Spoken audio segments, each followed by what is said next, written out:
ইতালির রোমে basilica of San Pietro in ভিনসোলিতে চলছে সংস্কার কাজ। শ্রমিকরা ছাদের রং ও অলঙ্করণ উন্মোচনের চেষ্টা করছেন। প্রকল্পের দায়িত্বে থাকা স্থপতি আলেসান্দ্রা সেন্ট্রোনি জানান, এই কার্যক্রমের মূল লক্ষ্য বাসিলিকার অলংকৃত ও স্থাপত্যের নথিগুলো সংস্কার করা। এছাড়াও সংস্কার কর্মীরা বহু বছর ধরে সাদা ও ধূসর রঙের স্তর সরাতে কাজ করেছেন। তারা বলেন, রঙের আড়ালে ডেলারোভের কার্নিডালদের জটিল ও সূক্ষ্ম প্রতীকগুলো ছিল, যা উন্মোচন করা হবে। আমরা মূল পৃষ্ঠের উপর থেকে প্রলেপ সরাচ্ছি, যা কেমিক্যাল ও মেকানিক্যাল উভয় পদ্ধতিতে হচ্ছে। পানি দিয়ে শেষ স্তর নরম করা হচ্ছে, আর স্ক্যালপেলের সাহায্যে ধীরে ধীরে রঙের স্তর সরানো হচ্ছে।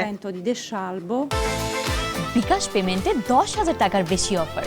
শপিং চলছে তো। রেনেসাঁ যুগে ডেলারোভের পরিবার বাসিলিকা অলঙ্করণে পৃষ্ঠপোষকতা করেছিলেন। তাদের একজন কার্ডিনাল পোপ জুলিয়াস দ্বিতীয় ছিলেন, যিনি মাইকেলাঞ্জেলোকে গির্জার মধ্যে তার বিশাল সমাধি ভাস্কর্য তৈরি করতে নিযুক্ত করেছিলেন। অর্জিতা শাহজিন, সময় সংবাদ।